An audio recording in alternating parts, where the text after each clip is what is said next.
Ladies and gentlemen, boys and girls, children of all ages, we at Let's Go Warriors have a very, very, very special pod today. I'm your host, Daniel Hardy, along with my co-host, WWDubs. Triple D, how you doing, man? Doing fantastic. Happy to be here. We have a super special guest today. His name is Grant Liffman. He is the co-host, creator of Warriors Outsiders. If you're like me, you've been going to sleep many times after a Warriors game with his voice ringing in your ears about, last year some losses, but mostly over his time, lots of wins. And he's also on the 49ers and Giants coverage as well for NBC. Grant Liffman, how you doing, bro? Welcome to the show. Thank you so much for having me, and I'm truly, truly sorry that you have to listen to my voice. And if it makes you feel any better, I've also had nightmares at night listening to Drew's voice. So if it just adds up and you have some nightmares over it, we're in the same boat. All good. Appreciate that. Let's get started. Right now, it's bubble time in the NBA. The best and brightest and healthiest, it appears, are in the Orlando bubble right now, fighting it out for the championship. There's been a few casualties, a few teams that have been mouthing off about how it was their time after the Warriors' demise. Didn't seem to make it. As a member of the Golden Empire, as a member of Dub Nation, who were you most amused by, the Clippers or Rockets defeat? Oh, man. Amused. Well, I guess it depends. It's not as much a team as players individually, okay. The amusement. And I know this is going to be sacrilegious to a lot of Warriors fans. I kind of wanted to see the Rockets succeed. Wow. I did, because I thought there was something funny about the idea that they could only get through when the Warriors weren't there. Right. And at the end of the day, I actually feel for James Harden a little bit. I'm going to say things that probably Warriors fans don't want to hear right now. Okay. I actually feel for James Harden a little bit. I actually think he's a lot better than a lot of people give him credit for. I think he's a very good player, and I think he actually tried a little harder on defense in the playoffs a little bit. I think he's actually an okay defender when he tries. The amusement for me is definitely over Russell Westbrook. Oh, because I've never been a big Russ guy, and it shows in the playoffs where his faults are. And it was amusing to me because when that trade happened, when they sent CP3 plus the picks, at the time I thought it was one of the worst trades I've ever seen in my life. And then being justified like that was a good moment. So I guess I got amusement in that. But for the Clippers' sake, the only thing that kind of bothered me, I actually picked them to win it all. The only thing that kind of bothered me is they really acted like they already owned the title. Right. They kind of had this smugness about them that I don't think they deserved at that point. So do I like seeing the demise or anything of like Paul George? I actually don't. I actually feel for him, and I actually really appreciate him when he came out and talked about his mental health. I think that's important. I do find it ironic that a lot of people supported him after that, and then immediately, like a week later, he falls into the playoffs and then just destroys him on social media. Like just completely forgot the fact that the guy's depressed and having issues and just goes, "This guy's the worst." That was a little, I don't want to say amusing, ironic. But in general, I would have to say my amusement's put towards Russ. I kind of blame The Last Dance for the callous attitude we have toward these players after watching Michael Jordan for 10 episodes, except No Excuses. It's hard to watch someone, even if you care for them, when they miss that jump shot, you kind of see Jordan laughing in your mind back there. Stuff. Right.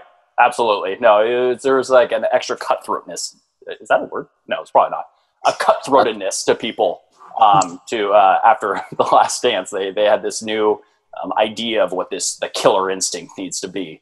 And and I told you this before you came on the pod, and I think this is important. And if you're listening to this, you can't see this per se, but I'm sweating like an idiot right now. And if you're watching this, if you're wondering why is this guy so nervous right now, it's because he took the dog out just before, and I just cannot stop sweating. So you guys are making me really nervous, and I'm sweating considerably. So I want to apologize to everyone. I'm going to dab my face here. Please proceed. I got to do the same thing because it's blazing out here too. Woo! Well, while we're grilling him, maybe this is a good time to ask about your pick, Grant. I saw on Twitter, and I believe I threatened to ask you about this. who are you taking in the remaining playoff field right now? Okay, so actually this is a very complex question because in my assumption in my tweet, I didn't fully say this, but I was assuming that the Lakers would be in the finals, right? And I put in there that you should not bet against LeBron, AD, obviously the odds-on favorites, blah, blah, blah. I hedged. It was kind of like a wussy like prediction. Like I said it, and then I did like 2 hedges below it. So like afterwards, if I lose, I can be like, "Told you so." I said you probably should take LeBron. But like the Nuggets could be up 2-1, even though I don't believe in doing those assumptions. Like the Lakers legitimately won game 2. That's just how it works. But I mean, I'm not going to count out the Nuggets at this point. It just is what it is. However, either team, if they make it to the finals, I'm going to be bold, I guess, and say whichever team comes out of the East will win the title. And I know, again, betting against LeBron is not smart. He is incredible. AD is incredible. But I just look at the Heat and the Celtics, and I would say after LeBron and AD, both of those teams have the next 5 best players in the series immediately. And in that case, I mean, and it could be even more than 5. In that case, I like the depth. I think it would be a long series. I think the Heat match up better, and I think the Heat would have not an easier time, but match up a little tougher for the Lakers. But I still think the Celtics could get crazy as well. And I know it's probably a dumb take, but I really do. I have that sense because I really like the way those teams play. Yeah, well, I'm certainly not one to criticize a dumb take, Grant. But it's just interesting to me because, you know, I'm kind of tongue-in-cheek, but I wrote recently about the NBA Jams analysis level of these playoff series and just looking at the top 2 players and how far does that really get you. And admittedly, it's an imperfect science, but the reverse NBA Jam approach that you've undertaken is unorthodox to me, where, you know, I'm sort of like LeBron, like I'm going with LeBron in the playoffs because none of these other teams look overly dominant. And you're not wrong to do that, and you really aren't. But what I've seen from these playoffs so far, especially on the East side, and I'm looking at the Heat in particular, they haven't succumbed to the stars. It's not something that's stopping them right now. And Jimmy Butler and these guys have this attitude about them that they don't care if you're stars. And they don't really back down, and they're not afraid. If they play their brand of basketball, they feel very confident. And it all starts in the defensive end. If you look at the Celtics and Heat, they play really hard on defense, and they have a lot of pride on defense, and their flexibility, their length. And there's a reason why people are giving some comparisons to the Warriors, which, I mean, it's hard to do. You're talking about maybe the greatest team in the history of basketball, and you're like, oh, yeah, they're similar to them. All right. We might be broken. Yeah. But really, when it comes down to is, you know, you look at how they can defend the Lakers. And if I'm saying just the Heat, for instance, Bam Adebayo, very good defender. And if you look at the athleticism and stuff, that's a nice piece to go against AD. Now, AD is bigger and stronger at the end of the day. And I think he stronger? I mean, weight-wise, probably. Throws weight around a little bit more. But I think that would be a fun matchup. And Jimmy Butler and Andre Iguodala and these guys can throw. And Jay Crowder at LeBron. I mean, other guys are going to have to score. And maybe Danny Green will have one game. Maybe Kuzma will have a game. But you don't believe in Caruso, the GOAT? Caruso's fine. He's a good defender. I really like Caruso. Rondo as well. LeBron can shine above that, and that's how good he is. But you really need a 3 and 4 in the finals against teams like that. And I just don't think the Lakers have it right now. So I think it'd be a very tough series, but I'm just picking the Eastern team. And by the way, again, barring injuries, it's not even worth talking about injuries right now because they happen. And then it's like, well, everything I just said is kaput. Well, if the Heat do defeat the Lakers, which is also my prediction, everything you said I agree with, including Goran Dragic is out here killing along with Tyler Hero. I mean, those 2 guards are hitting threes at a Splash Bros light level. So anytime you have that spurt ability, you got to love it. So I'm also going with the Heat. But LeBron is scary. Now, of course, after all this is over, we have a new champion. The Golden State Warriors are going to have some kind of animosity there because they weren't able to participate in all this bubble fun. With the year off after 5 straight years going to the finals. They have a draft pick coming up, number 2, I believe. What's your gut feeling on what the Warriors are going to do with that draft pick? Well, option A, and I'm actually putting this in order. This is in particular order. Everyone always says like it's in order or no particular order, but I'm going to put it in particular order. Oh, okay. It's pretty crazy stuff. I'm going to go number 1, trade the pick. They're trying. They want to trade the pick. They want to, A, get younger. They do, in which you're like, well, wouldn't you take a draft pick? But they want to get younger and at the same time take somebody that's ready right now. Are there players that can contribute right now at number 2? Absolutely. James Wiseman can play above the rim. He can shot block. He can do some things right now that you can plug him in for 15 minutes and he'd be fine. He'd be good. It's fine right now. Could you put in Anthony Edwards in off the bench to come in and score? Yeah, probably. He can play in transition. He can start going. Maybe you can convince him to play some defense. For sure. There's also some defenders in there, Okoro and maybe Okongwu. There are people, but at the end of the day, they want to trade it. They want to find somebody while still maintaining a pick somewhere in the first. So in a perfect world, they swing a trade in which they bring in somebody on the TPE, for instance, and then trade back as well. And so they can figure out ways to do that. But they're looking, and they're gonna. There's just so much unknown because of the finances and the financial ramifications of the pandemic that at this point they can speculate all they want and they can say all these things, but until they know cap space and where teams are at and how other teams are looking at their own financial situations, it's all conjecture and it's all speculation. And it's my understanding they aren't even starting those meetings until the middle of October. Is that? Are you referring to the draft stuff? Just the overall CBA negotiations. Oh, right. They're waiting till the finals end. Yep. Yeah. So the finals need to be over, and then they can look at it. So we're a ways away. They're putting all the scenarios out there right now. They're locating all the different players that they want to potentially pursue. And yes, like they're looking at the stars. They're looking at the superstars that everyone else is, trying to think about. They're looking at them. And I know Andrew Wiggins' name gets thrown in there all the time in any potential trade. Mm-hmm. The only way they're doing that is if they're getting back a star. They're not just giving away Andrew Wiggins. They think very highly of Andrew Wiggins. And not only that, speaking highly of Andrew Wiggins, it's funny you mentioned that because my good partner, W Dubs, and I had I wouldn't say an argument. I would just say I was right and he was wrong about Andrew Wiggins. There's a slight disagreement.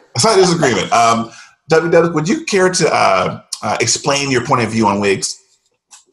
So, Grant, you got to understand that we have a writers Slack chat where don't try to put some bass in your voice like you had on me. Put some bass in your voice. Okay, so basically, the issue that I saw was that swinging a trade for Andrew Wiggins at that salary level prohibits us from adding another star caliber player. And the concern was, just like you're saying, like they wouldn't get rid of Wiggins unless they were returning a star. I don't see that trade is going to be there. But I've come around a little bit on Wiggins after watching him play for the Warriors and do it well. And also after everybody jumped down my throat about overreacting and claiming that Steph Curry and Draymond and Klay Thompson is not enough to get you through the playoffs. Especially in light of these bubble playoffs right now, I think that it makes me lean even further towards your line of thinking of, Wiggins is very valuable. But, what would you say would be his ideal role, his ideal fit next season? Well, also, there's another part to this, the logistics that you're forgetting as well. They needed to take someone like Andrew Wiggins because they're over the cap. And the only way they can acquire a star is by taking on salary that matches the same amount as they're giving out. So therefore, when they took back D'Angelo Russell with the Kevin Durant trade, everyone's like, well, the fit doesn't work. And why would you give him a max contract? They purposely gave him a max contract, and they did that because it's an asset that you can swing for someone of the same salary. if they didn't do that, they would not be able to take on any of these stars that people are saying without trading Steph, Clay, or Draymond. That's exactly. So they had to take a piece that has that salary to do it. So then what they do is they take D'Angelo, trade him for another piece of the same value, and get a gigantic asset, which is next year's Wolves pick, which, scary enough, could end up in the top 3, but it's protected, right? So now they have that asset. A lot of teams in the league right now are not like, oh, I really need Andrew Wiggins on my team. They think of it as a poison contract too, because of what we've seen over the years. That's why there's so much trepidation about the fact that, is this Andrew Wiggins guy going to be any good for the money he's worth? But there's different parts to this. Number one, probably the biggest trades that are going to happen will happen mid-season. People are immediately assuming, in this offseason, people are going to go for it. But teams kind of want to see how things are going to pan out a little bit. Could big trades happen beforehand? Sure. Maybe D'Antoni goes to the Sixers, and all of a sudden they're like, well, we don't need Embiid and Simmons because D'Antoni doesn't like that style of basketball or something. That could happen. But a Bradley Beal, maybe even Giannis, those type of trades would happen mid-season when teams are trying to figure out their situation. And at that point, Andrew Wiggins has the ability to be great for the Warriors. And then his value is no longer a poison contract. It's like I want this guy. This guy's really good. But I will caution you there. If Andrew Wiggins is playing really well for the Warriors, why would they trade him? Do you see the thing? So that's part of it you have to remember. But in terms of his role, I think he's absolutely ideal for this team. And the front office and coaching staff agrees. He has the length and versatility to be a defender. Now, you can speculate all you want. You can talk about someone's potential, but at the end of the day, you got to show it on the court. And he had glimpses of it with the Warriors at the end of the last season. But if you can get him to buy in, and the coaching staff, and you have some very good veterans there. And I was just talking to Leandro Barbosa about this and Sean Livingston, who had just got brought in. And they're both like, we see the potential. He has all the talent, and we're talking to him, and he wants to buy in. He just told Barbosa the other day, he's like, my goal right now, I want to win a title, and I want to do anything to do that. And so you're at this point where you say, hey, Andrew Wiggins, defend. And if you can put him on the primary scorer for another wing, sure, maybe that takes away a little bit from the offensive end for him, but you don't need him to drop 25 points a game. You need him to be a spot-up shooter where he actually is an efficient shooter. He's actually not bad from 3. I know his career totals are 34%, but he's above average when it comes to spot-up, catch-and-shoot threes. You put him out there, you get him, slashing to the lane. You have this gravity of Steph and Clay. I truly like Andrew Wiggins as the 3rd or 4th option on your team, and I would be disappointed to not get a chance to see him play with these guys. Yeah. If it's not for, also unless they trade for a Embiid or someone like that. If you heard it from Grant Liffman, it's got to be true, right? Believe in Wiggins. Believe in Wiggs. Okay, a counterpoint to that. What I just said, it means probably is going to be wrong. So, yeah. That's you got to help me out, bro. You got to help me out. Okay, that's the counterpoint is, yeah. You were talking about the fit there, how important the fit is. And speaking of that LA team, a lot of people were saying, well, how are you going to put all these big guys around LeBron? The shooting isn't where it could be. You got, AD, who just hit a dagger 3 the other night out of nowhere. Howard, JaVale McGee, these big guys who are super important to what the Lakers want to do. But in the series against the Nuggets, where we're seeing, wait a minute, Jokic, as I've been corrected to, is so good. He's kind of flipping the scale now where you have to have these bigs on the court to deal with him, and he's still tearing them up while you're losing the offense that you would have. A smaller, more versatile shooter on the floor. What do you see with this matchup between Jokic and the Lakers? Well, Jokic, for some reason, is still surprising everyone at this point, what he can do offensively. And maybe it's just because he's on such a national stage right now that people are finally seeing it. The guy is an absolute stud offensively. And it looks clunky, though.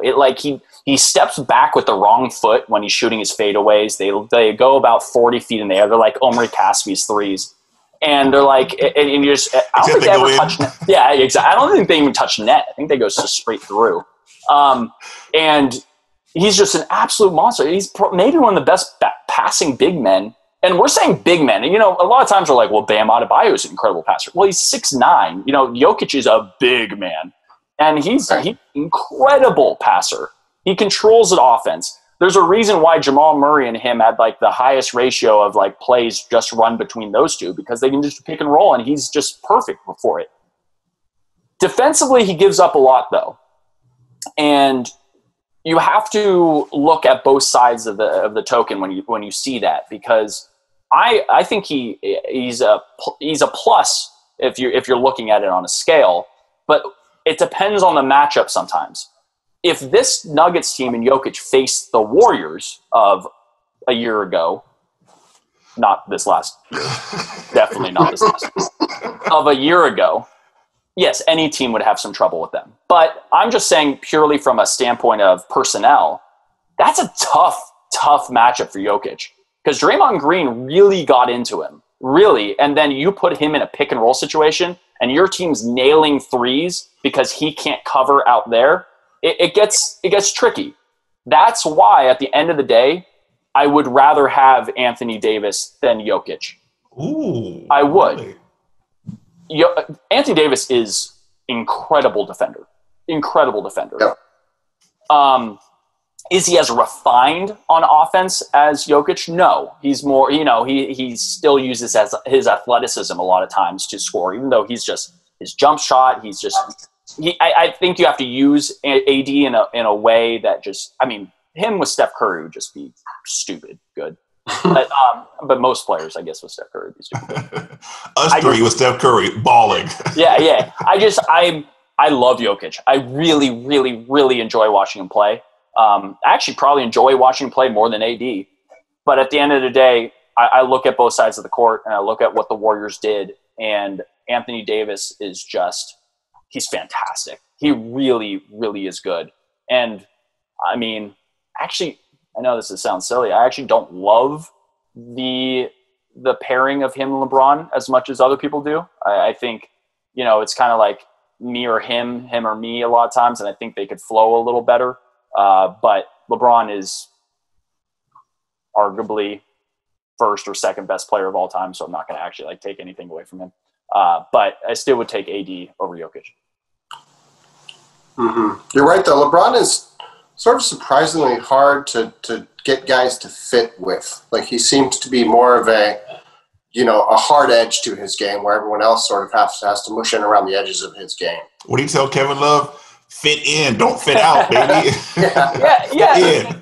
There's certain players that can do it, though. LeBron had a perfect cast of characters for a little bit with the Cavs. And Kyrie was actually good with him because Kyrie could create a lot more on his own than a little AD too much, depending on who you ask around there. Yeah. No, and so again, the pairing of them, when they're locked in defensively, they're gigantic, they're long, they can do anything. LeBron with the lobs to AD, don't get me wrong, it's a fantastic pairing, and the odds are that they're going to win the title. Again, there's my hedge. That's right. Yeah. But LeBron, if you put the right pieces around him, the exact right pieces, if they had a perfect three-man that can shoot threes, LeBron with AD and a perfect guy that can make three. If he had a Klay Thompson right there, that team's not losing. They're not, and because LeBron's that good. So it's just about who you match up in. But there's a lot of players like that. You can't just put Steph Curry with anyone, even though I just said that earlier. Because if you have him, Draymond, and another guy that can't shoot, you have the 2019 finals after Klay and KD went down. Exactly, which they still almost won. And by the way, can we talk about that Toronto team? That Toronto team, that starting five was so stacked. And I don't think people really understand how good that Toronto team actually was. When you look back at it, and they're Gasol, Siakam, Kawhi Leonard, Serge Ibaka, and Kyle Lowry, and then Fred VanVleet, and then you had all these guys. Holy crap, that's a really good team. The team was stacked. And the Warriors almost still beat them. So, it's – I don't even know where I was going with this. Anyway, LeBron definitely – sometimes you just need the right pieces like any player. Kawhi as well, all these guys. Giannis especially. Giannis definitely needs the right pieces around him to make it work. Grant, WW has taken the time Yes. to give you some of our world famous quick hitter questions. So basically, all you gotta do is no thinking. It's a or B. Shout your answer, and we'll keep moving through here. Now, no thinking. I'm great at this. Yeah. Just right. Your initial instinct is the right one. Oh, you're completely wrong at that point, but it's okay. Ready? Okay. Action or comedy movies? Comedy. Okay. Vinyl or digital for your music needs? God, I'm such a basic. I'm digital. I wish I was cool enough to do vinyl, but I'm not. We won't judge you. Yeah. Stats versus eyeballs for player evaluation, and don't say both. 100% 50-50. I'm sorry. I'm sorry. I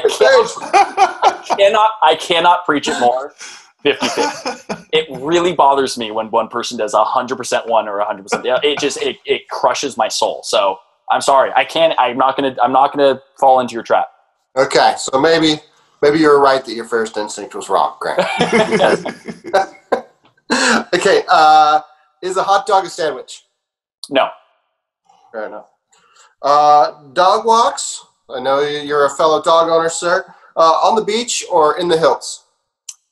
Beach, because my dog goes absolutely insane in sand, and she thinks it's the greatest thing that's ever happened to this planet. So I will definitely say beach. There's some great beaches around here that I go to, especially in San Francisco. If you're a dog owner, Fort Funston is heaven, just absolute heaven. Oh yeah, yeah. We've done Ocean Beach and Pacifica. Yeah. Oh, Pacifica is great. Half Moon Bay has some great beaches as well, but Fort Funston is doggy heaven. Okay, nice. We'll check it out. Perfect temperature or a little too hot with a breeze? Perfect temperature. I'm a sweat. Can you tell I sweat? Yeah. I'm telling you, this shirt, this shirt was white before I came on here. No, I'm just kidding. I'm kidding. No, but it really was like working up a sweat. Yeah. Okay. You think? Yeah. All right. Final question is Bruce Lee or Jackie Chan? Ooh, I mean, I grew up obviously with Jackie Chan movies. I love it, but I mean, if you're looking at pure skill, it's Bruce Lee, absolutely. Enter the Dragon was fantastic, and I've seen some stuff. But I mean, Rush Hour, Rumble in the Bronx, all those movies growing up. It's hard to beat Rush Hour, man. Rush Hour, ooh, that's tough. That's tough. Those pure comedy. Jackie Chan was like an underrated comedian. Man. I don't think people, they always saw him as an action star, but the guy had comic timing. Yeah, he's solid for sure.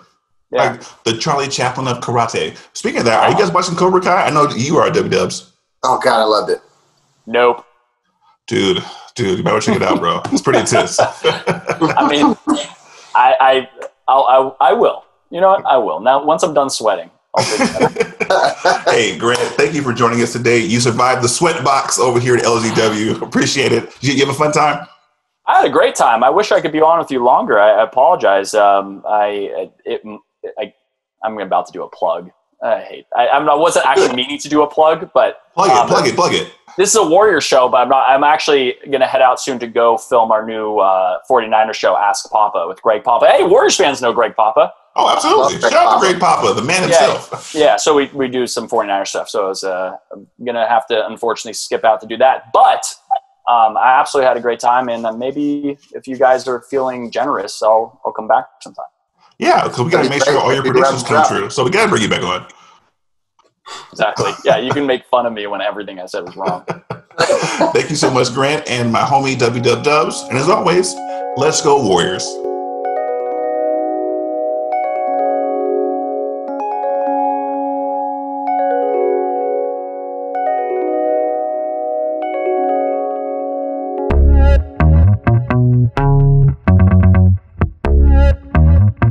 Shout the ad libs, in the background, Migos style. Y'all heard?